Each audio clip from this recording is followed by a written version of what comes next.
જમ્મુ કાશ્મીરના ડોડા જિલ્લામાં સેનાની ગાડી ખીણમાં ખાબકી 10 જવાન શહીદ।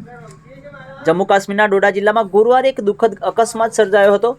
ભદ્રવા ચંબા ઇન્ટરસ્ટેટ રોડ પર ખંની ટોપ પાસે સેનાની ગાડી અચાનક 400 ફૂટ ઊંડી ખીણમાં ખાબકતા 10 જવાનો શહીદ થયા હોવાની વિગતો પ્રાપ્ત થઈ છે, જ્યારે 11 જવાન ગંભીર રીતે ઘાયલ થયા છે। પ્રાપ્ત માહિતી અનુસાર ગાડીમાં કુલ 21 જવાનો સવાર હતા અને તેઓ ડોડાથી ઉપરની પોસ્ટ તરફ જઈ રહ્યા હતા। આ દરમિયાન ખંની ટોપ નજીક ડ્રાઈવરે ગાડી પરથી કાબુ ગુમાવતા અકસ્માત સર્જાયો છે।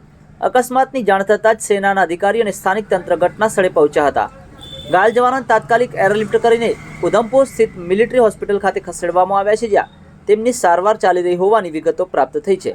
સેનાએ શહીદ જવાનને શ્રદ્ધાંજલિ અર્પણ કરી છે અને અકસ્માતના કારણોની તપાસ શરૂ કરી છે। સમગ્ર વિસ્તારમાં 26મી જાન્યુઆરી નજીકમાં હોવાથી શોકની લાગણી ફેલાઈ છે। વધુ સમાચારોને અપડેટ્સ માટે જોતા રહો online TV news. Renuka Thakor અને સુરેશ ઠાકોર સાથે યુટ્યુબમાં સબસ્ક્રાઇબ કરો, ફેસબુકમાં ફોલો કરો અને ઇન્સ્ટાગ્રામમાં ફોલો કરવાનું ભૂલશો નહીં।